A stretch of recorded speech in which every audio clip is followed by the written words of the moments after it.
Good morning. The year was 1956. One late night, well past midnight, in a kitchen of an old house in Montgomery, Alabama, sat a 27-year-old man stooped over a cup of coffee. Due to his involvement with the Montgomery bus boycott the previous month, he had been receiving a series of death threats by mail and phone to his home, as many as 30 to 40 daily. And there was one particular call that stood out one late night, and he was shaken. His name, Martin Luther King Jr. With his wife and newborn sleeping, he went to the kitchen to pour himself some coffee, but quickly buried his face in his hands, praying, "Lord, I'm down here trying to do what's right, but I must confess, I am losing my courage." And then, in the deep silence that followed, he heard what he would later describe as an inner voice quietly saying, "Martin Luther, stand up for justice. Stand up for truth. Stand up for righteousness." And his fear was driven away, and his spirit was strengthened for the work ahead. And as a sort of thought experiment, John Mark Comer, I don't know if you know that name, but he has this fun little experiment that he kind of played with this. Imagine for a moment we're replaying this account in our minds, and he starts wondering, what would have it been like today? Right? Here's Martin Luther King Jr. He's shaken. He gets up and he goes to the kitchen. He brews himself a pot of coffee, just the aroma filling the room like incense. And he sits down over it. He takes in a deep breath and then proceeds to pull out his iPhone and scroll social media. Or maybe he queues up the latest series to binge on Netflix. Or maybe his email notification on his phone goes off, ding, another death threat. This night took place 7 years before the famous March on Washington. 7 years before he would ever utter a single word of that unforgettable "I have a dream" speech. This sacred cup of quiet coffee was a harrowing, defining moment that would set the course for all those things to take place. How might history have changed if in that moment he gave in to the noise? If instead of silence with God, he chose distraction or reactivity? You don't need me to tell you that our world is noisy. Amen? I'll give you a hint. Preachers go longer when you don't respond. Our world is noisy, amen? Hey, we want to get out of here before 12, don't we? It's so noisy. And I'm telling you, these things are doing nothing to help us out. On a panel one time describing the ails of social media today, Bo Burnham described how social media companies are out to colonize every second of your life. Here's what he said. They're not even doing it consciously. It's because these companies like Twitter, YouTube, Instagram, everything, they went public. They went to shareholders, so they have to grow. Their entire models are based off of growth. They cannot stay stagnant. They have to get more of you. He goes on. We used to colonize land because that's where the money was, but there's no place left to expand on earth. And then they realized, oh, what about human attention? So now you've got multi-billion-dollar companies trying to colonize every second of your life. But we realize, don't we, that this is hardly a new strategy. In 1980, nearly half a century ago, CNN paved the way for this when they introduced what we've come to know now as the 24-hour news cycle. You want to know the latest news happening in the world around you? Look no further than your very own television set. And 200 years before that, there was the introduction of the daily newspaper, the latest intel from around the world in the palm of your hands. Bo Burnham is right. There are multi-billion-dollar companies out trying to colonize every second of our lives, but the scariest thing about it for me is that we kind of like it. We like it. We like the feeling of knowing what's going on. We like the ability to form an opinion on what's happening around the world. We like getting to speak into affairs that take place far outside our actual realms of influence. We like trying to be like God. And we quickly realize that whether it's the iPhone or the daily newspaper or the television or the town gossip before all those things, what we're really after when we hear that notification ding is the tree that got us into trouble in the first place. I'm talking about the tree of the knowledge of good and evil. See, long before cell phones and newspapers, there stood in a garden called Eden 2 trees. One tree, a tree of life representing life with God, a trust in God's ways and His heart for us, and another tree known as the tree of the knowledge of good and evil. And rather than striving to find life in the shade of God's rule and reign, like our parents Adam and Eve, we strive instead for the fruit of this endless stream of information, seeking to determine for ourselves what we think, how we'd vote, why we are right and others are wrong. The great temptation before us each and every day is the very same one that faced us since the beginning, to be more than human, to be like God. All-knowing, all-powerful, all-present. To know what isn't ours to know, to feel the burden to do what we cannot possibly do, to be at all times in all places that we cannot possibly be. Every day we condition ourselves with the impossible demand of trying to be more than was ever asked of us. Is it any surprise then that we find ourselves so absolutely burdened and burned out? There have been times where I have found myself so utterly overwhelmed by the noise of this thing, I've literally chucked it across the room, and there it would stay under some piece of furniture for hours because I just needed to get away from the noise. I bet I'm not the only one. No wonder stress levels are through the roof. No wonder so many are burning out. And my question is it any surprise? Like, what else would we expect after a lifestyle of actively choosing this forbidden fruit? Is there another way? Some path toward reclaiming our minds and getting out from under this heavy burden that we find pressing in all around us? The answer, I believe, is something we would never have expected to hear. And we find it in the life and ministry of a man named Jeduthun. Jeduthun, we're just going to call him Jed for short. Now, you don't need me to tell you that Jed is not a popular character in the Bible. In fact, he's not making any top 100 lists, but he was enormously trusted by one of the most famous characters of the Bible, a man by the name of David. We even sang about him before. David, shepherd boy turned giant slayer and eventual King David. Now, David is a big deal. And throughout his story, he has what appears to be this direct line of communication to God. He wasn't called a man after God's own heart for nothing, right? And yet, there were times when even David had to reach out to other people in his life to call out to God on his behalf. 2 Chronicles 35:15 names 3 of them. Asaph, Heman, not He-Man, but Heman, and Jeduthun. Pastor Jeremy and I have known each other for quite some time now, and I know that there are many of us in this room that have grown to trust him for good reason. If something goes wrong in our life, if we need to hear from God in some way, we wonder what advice or counsel Jeremy might have for us.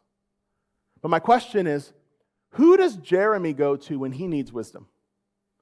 Well, that is who our boy Jed was for King David. And Jed, we find out, was also a worship leader. And he was trusted with the task of helping God's people engage in worship through song. And through all of the 150 psalms, one that he was known to lead most has something so specific and life-changing to say for us on the subject that we were discussing. And so turn with me, please, to Psalm 62. Psalm 62, which you can find in the chairs in front of you on page 462.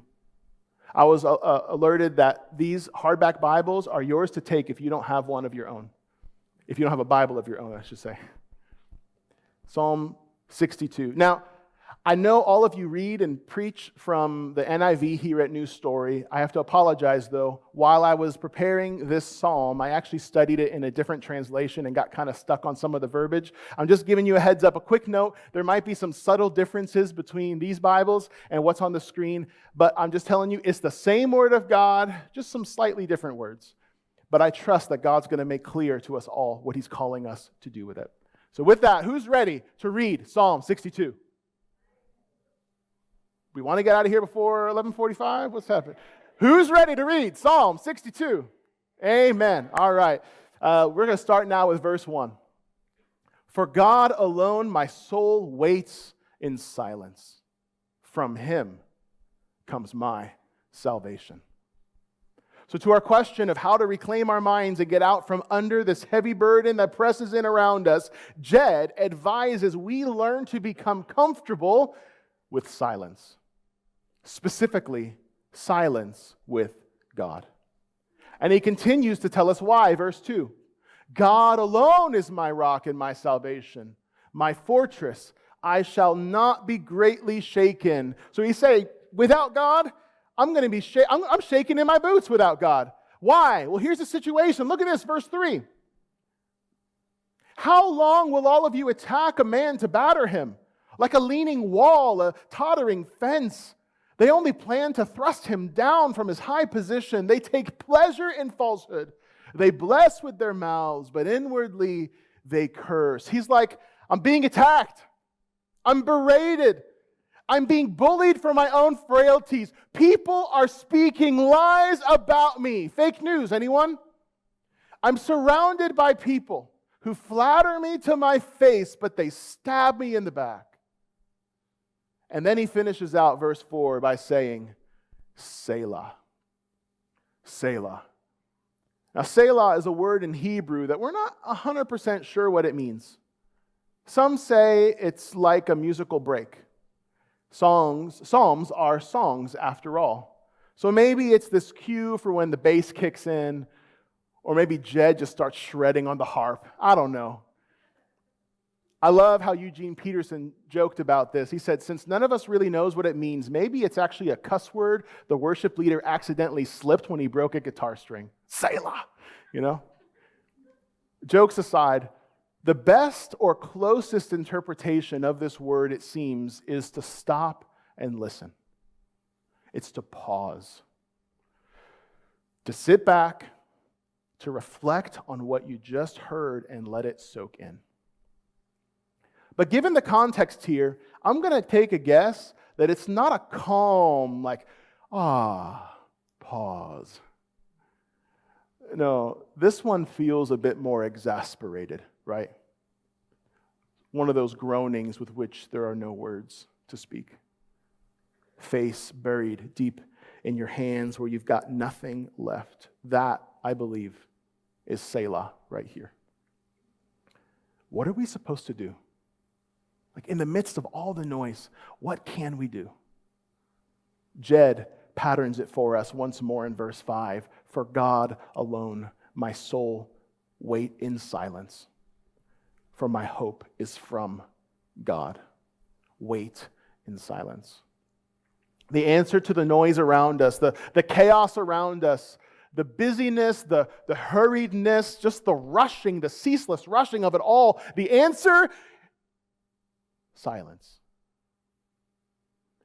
And this is so contrary to what we choose, isn't it? Like just this week, even as I'm mindful of and preparing this very message, I cannot tell you the number of times where I chose to react and even distract myself rather than responding in silence. Someone's yelling in my face. My phone is going off. Situations are mounting around me. And the last thing that I think to do, Jed says that needs to be the first line of defense. Silence.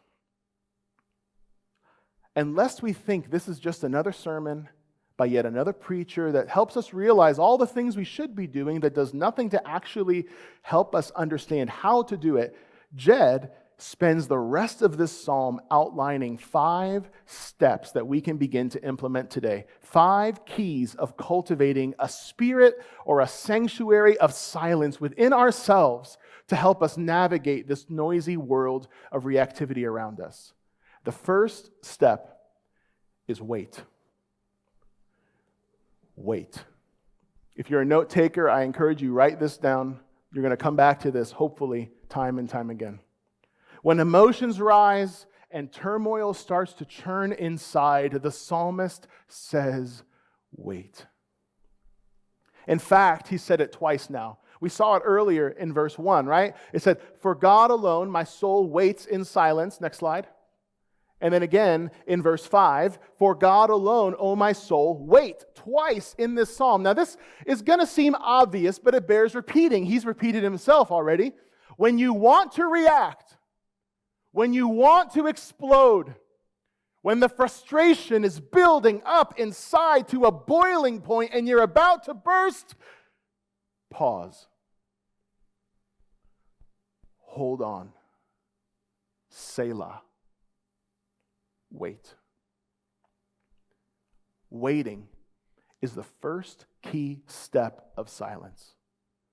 And although it may look passive on the surface, let me assure you, it is so much more than simply doing nothing. Waiting is like a dam,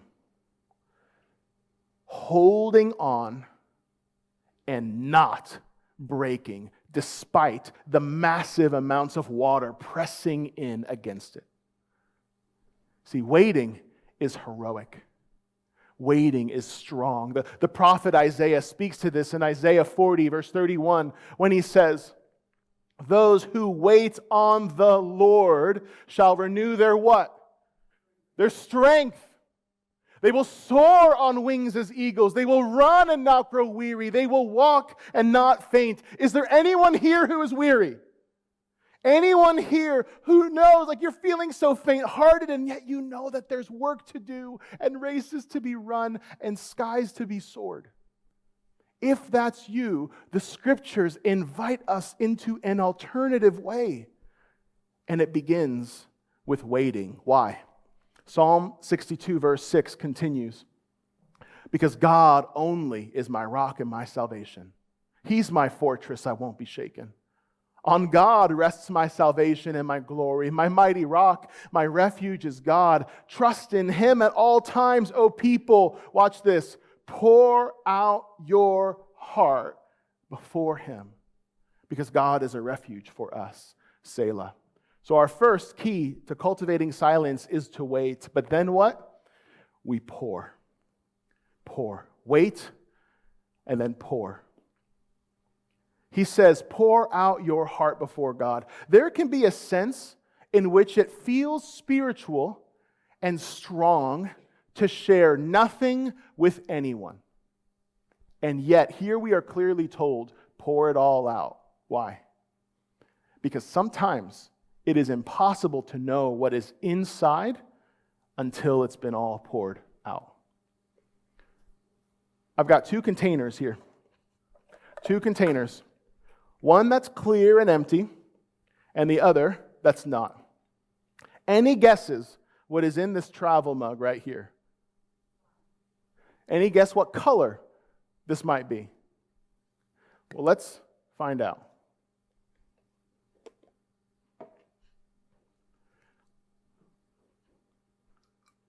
Okay? Whoa!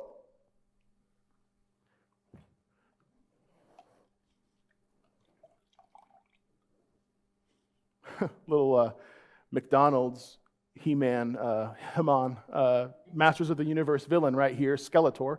But Bet you didn't see that one coming, right? We're looking for a color. Is it going to be brown? Is it going to be green? It's green. A smoothie, I guess, a kale smoothie. Or water. But wow, I didn't know that this was inside the whole time. How could we? Unless we take the time to pour it out. Now, sure, some of us are transparent like this cup right here. Hearts on our sleeves. Everyone can see from a mile away there's something going on inside. But most of us, I would guess, are a little bit more guarded, a little more opaque, kind of like this travel mug. And unless you take the time to pour it out, how are you going to know what's inside? I love how Flannery O'Connor said it. I write because I don't know what I think until I read what I say. I write because I don't know what I think until I read what I say. It's a lot like that sometimes, isn't it? Anybody in here like to journal? Maybe it's a couple of thoughts in a day, or maybe at the end of a long week, you just have to hash it out on paper. I cannot recommend this as a practice enough. It's a beautiful way of really pouring it out. Because when you pour it out, you're not being weak. Instead, when you pour it out, what you're being is real. You're being honest. You're taking the mask off long enough to deal with the mess before you find yourself spilling out your inner Skeletor all over somebody else. Silence doesn't mean you don't express what's flooding your soul. Silence means instead of dumping it on someone else who doesn't deserve it, you actually find healthy rhythms for pouring these things out to the only one who can actually do something about it. And as you do, you will quickly discover if you need to shift a few things around, which is precisely where the psalm goes next in verse 9 and 10. Those of low estate are but a breath. Those of high estate are a delusion. In the balances they go up. They are together lighter than a breath. Put no trust in extortion. Set no vain hopes on robbery. If riches increase, set not your heart on them. Do you see what he's realizing here? He's practically going all Ecclesiastes on us, right? He's like, it's all nothing, it's all breath. Whether you're up and up or you're down and out, it's all a delusion. Riches, don't trust them. Theft and robbery, don't resort to it. It means nothing. And then he resolves something. Did you catch this? Look at verse 10 again. Put no trust in extortion. Set no vain hopes on robbery. If riches increase, set not your heart on them. He's getting at our third step of cultivating silence within. Reset. Reset. See, after you've waited and you've poured yourself out to God, now reset, meaning instead of leaving your hopes set on the things that will let you down, set your hopes on God. He says, set no vain hopes on robbery. Why? Because chances are, Jed knows a thing or two about what it means to be a thief. And he's come to realize it does not deliver. And so instead of resetting, he's now trying to reset his hope on God, not money. But maybe it's not money for you. Maybe it's something else like fame. More likes, more follows, whatever it might be. Or maybe it's good health. Got to stay healthy, got to be active. Or maybe it's relationships. Can't let them be mad at me, can't fail them in any way. Or self-sufficiency. I've got this on my own. Don't need anybody else to do anything for me. Or I'll level. For me, it's recognition. That is the one that I have to hit the reset button on from time to time. I don't need to be rich. I don't need to be famous. I don't even necessarily need you to like me, but I sure want to be recognized by everyone for the things that I've done and that I'm capable of. In certain moments, especially when I'm feeling unappreciated and undervalued in some way, and I begin reacting out of that place, I'm reminded here to wait, to pour it out to God. And in doing so, I realize that the great theologian Britney Spears was right. Oops, I did it again. I'm dumping my inner Skeletor of recognition over everybody in my life. It's time to hit the reset button. So that's it for me. Well, I'll be real. That's one of the things for me. I'd be here all day if we kept talking about all the things that it could be. But what is it for you? What is that thing that time after time you regularly have to remind yourself, oh yeah, this thing I've been hoping in, it's not all it's cracked up to be. And my insides are going to keep spiraling and spiraling out of control until I can anchor them deep into who God is. Which is why verse 11 says it like this. Once God has spoken, twice have I heard this. Why? Because after we reset, next we hear. Hear. As we get our hopes off of where they were and we set them onto God, we position ourselves then to hear from God again. And most often, what we hear from God is what He's actually said before. Look at verse 11 once more. Once God has spoken, twice have I heard this? What's going on here? What's this all about? Well, it's actually a poetic way of saying, I have to remind myself again and again of the things I've heard God say before. God said it once, it's in my memory somewhere, but maybe I'm not really living in accordance with that. So I have to recall it from my mind back into my life. It's to remember what God said. And I'm saying remember. Think about that word for a moment, remember. If you think about it too long, it's kind of a graphic image, isn't it? Because what is a member of your body? Like a finger or a hand or a toe. So what does it mean to remember something? It's literally or metaphorically or whatever you want to say, it's basically to take this thing and say, hey, this has become unattached to my life. I need to remember it. I need to reattach this thing that I'm not living in accordance with. I need to reattach that to my life so that I learn to live in accordance. Otherwise, it's not going to help me. To remember. This is why we memorize Bible verses. This is why we sing songs with truths embedded in them. This is why we meet together regularly as the church with one another to remind ourselves of who our God is and what our God has done, because we forget, don't we? We forget. But once God has spoken, twice I've heard it. And what have I heard? Verse 11 continues. I've heard that power belongs to God, and that you, O Lord, belongs steadfast love. And that to you, O Lord, belongs steadfast love. Our God is all-powerful and all-loving. Sit with that for a moment. Our God, the God who made every single one of us in this room, the God who died on the cross for every single one of us in this room, He is all-powerful and all-loving. He is. He is. But it is impossibly hard to hold on to this when our world spins violently out of control.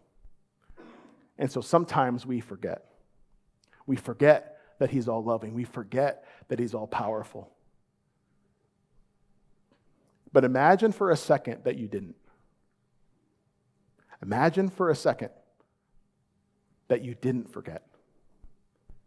Like, what would your life look like if you always knew and somehow never forgot that God is all-powerful?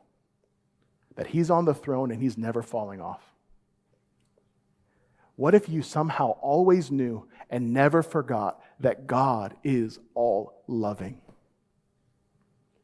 How would that radically change our response to what is happening around us right now?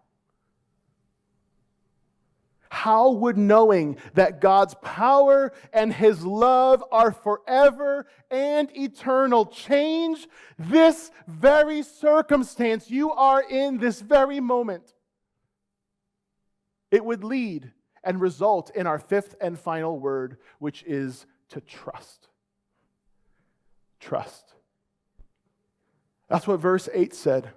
Trust in God at all times.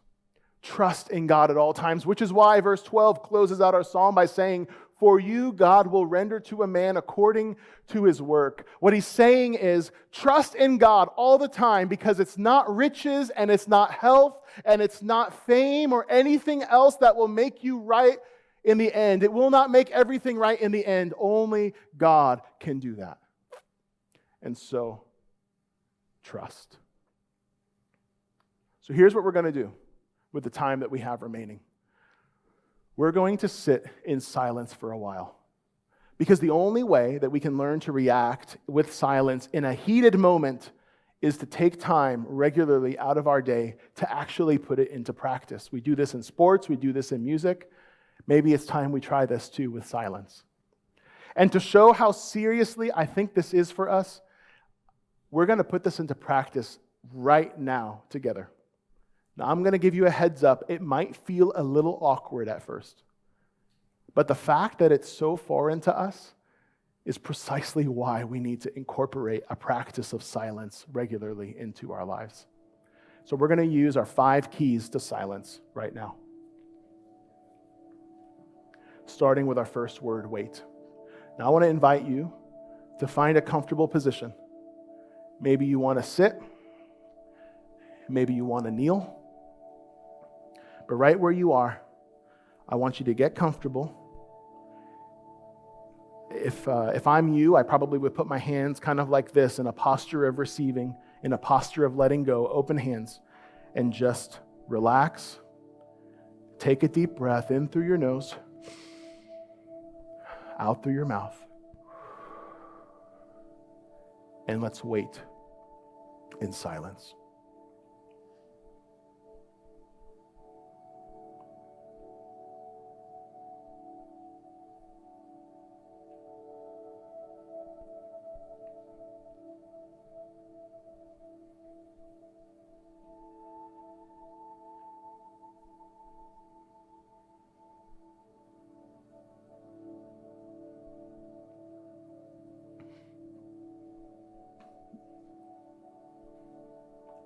Next, pour. What has been frustrating you? What's weighing on you? Like, what's got you down? What's distracting you? Lay it all out before God. If you've got a journal, you can write that down. Or if you want, just in your heart, pray it to Him. But I want you to consider, when we were waiting just before in the silence, did you find your mind wandering around this subject, that subject? Whatever's the case, those distractions are actually invitations. And so wherever your mind wandered to, or even is wandering to now, I want you to pour that out to God right now.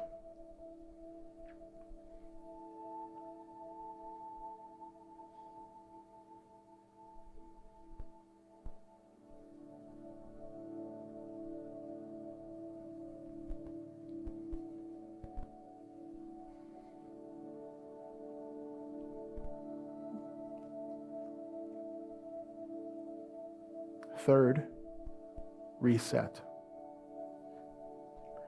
As you've poured your heart out to God, consider any repeated themes and what that might tell you.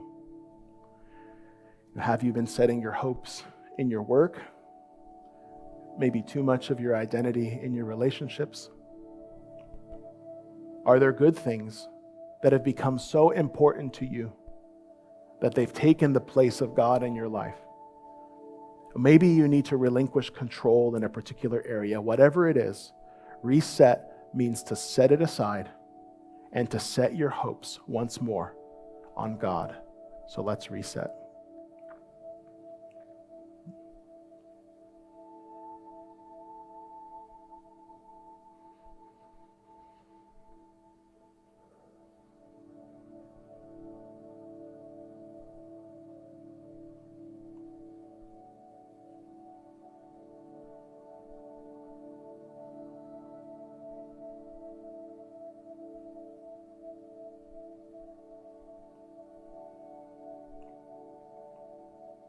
Fourth, hear.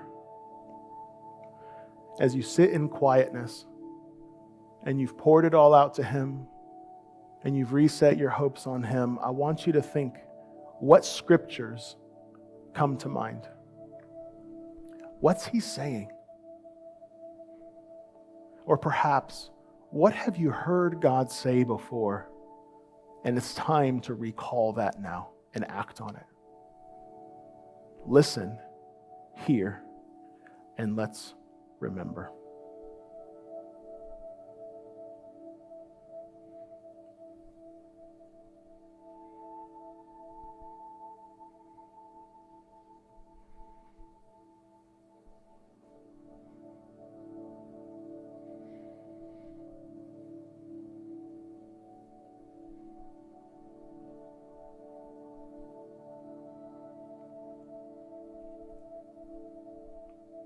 Lastly, trust. This is where, after silence with God, we wipe our faces, we rise up, and we go in peace to do whatever He's called us to do. Now, if you're doing this on your own at home, I think a really good practice is to close your time out with a short prayer. It could be something like the Lord's Prayer, Our Father in heaven, hallowed be your name, or maybe even a familiar song. So to close out our time right now, I want to invite us to sing just the first verse of that great hymn, Be Thou My Vision. Be Thou my vision, O Lord of my heart. Not be all else to me, save that Thou art. Thou my best thought, by day or by night, waking or sleeping, Thy presence my life.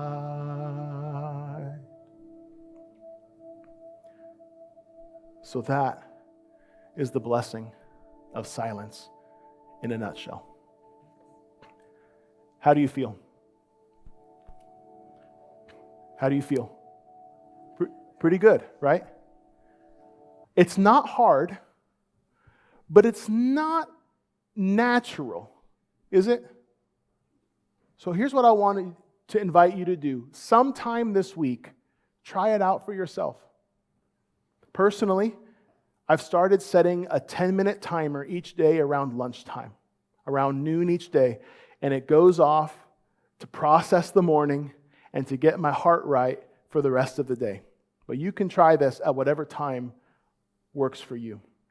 But my prayer is that as we put this into practice personally, that we would find God shaping us collectively into sanctuaries, into temples and places of peace in the midst of a world of noise.